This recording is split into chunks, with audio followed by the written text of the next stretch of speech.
হীরক, বন্যা পরিস্থিতির সবশেষ খবর কি আছে আপনার কাছে?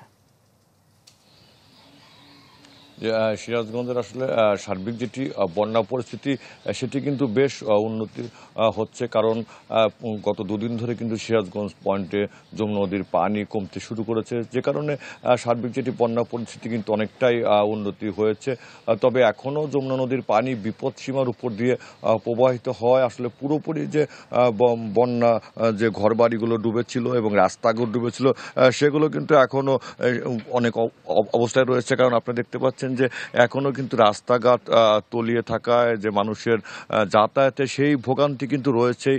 মানুষ এখনো কিন্তু সড়ক দিয়েই তারা কিন্তু স্কুলগামী তারা শিক্ষার্থী এবং সাধারণ মানুষ তারা কিন্তু নৌকা দিয়েই চলাচল করতে হচ্ছে, কারণ পানি এখনো পুরোপুরি সড়ক থেকে নেমে যায়নি এবং অনেক ঘরবাড়িতে কিন্তু এখনো পানি রয়েছে, যে কারণে মানুষের ভোগান্তি কিন্তু রয়েছে।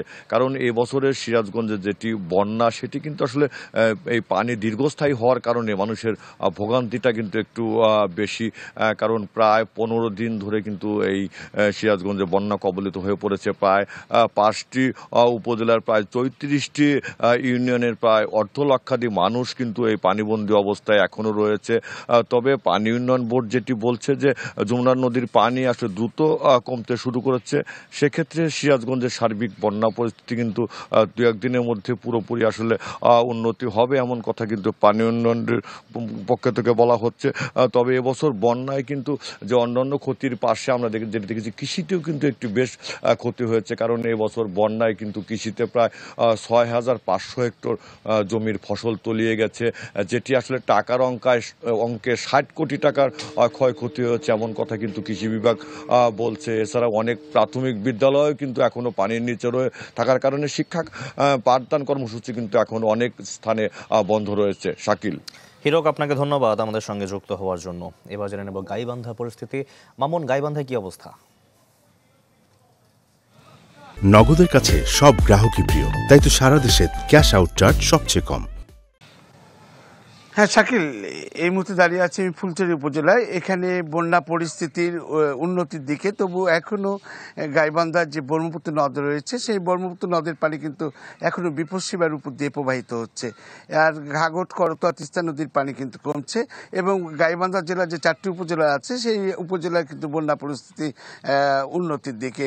কিন্তু এখনও অনেক জায়গায় কিন্তু বন্যার যে পানি উঠেছিল, আমি যে জায়গাটায় আছি দেখতে পাচ্ছেন যে এখনও কিন্তু এই এলাকার মানুষের বাড়িঘর থেকে পানি নেমে গেলেও তাদের যোগাযোগের রাস্তায় কিন্তু এখনও তারা কলার ভেলা এবং ড্রাম দিয়ে তৈরি করা পানির উপর দিয়ে ভেসে তারা যাওয়া আসা করছে এবং এখনও অনেক জায়গায় কিন্তু চরাঞ্চলের বাড়িঘর থেকে পানি নেমে গেলেও তাদের নিম্ন অঞ্চল যেগুলো রয়েছে নদী তীরবর্তী, সেখানে কিন্তু এখনও বাড়িঘরে পানি রয়েছে চরাঞ্চলগুলোতে। এছাড়া বিভিন্ন জায়গায় আপনার হচ্ছে বাড়িঘর থেকে পানি নামার পরে সেখানে বাড়িঘর তাদের ধসে গেছে এবং অনেক বাড়িঘরের মধ্যে এখনও কাদা মুক্ত আছে যে ভিতরের মধ্যে।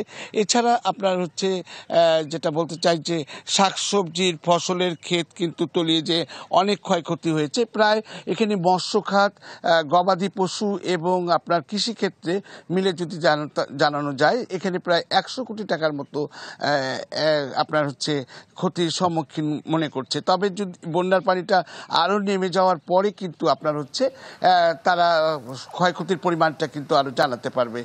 এই ছিল গাইবান্ধার সর্বশেষ বন্যা। মামুন, আপনাকেও ধন্যবাদ আমাদের সঙ্গে যুক্ত হওয়ার জন্য। দর্শক, বন্যা পরিস্থিতির খবর জানাতে গাইবান্ধা এবং সিরাজগঞ্জ থেকে যুক্ত হয়েছিলেন আমাদের সহকর্মীরা।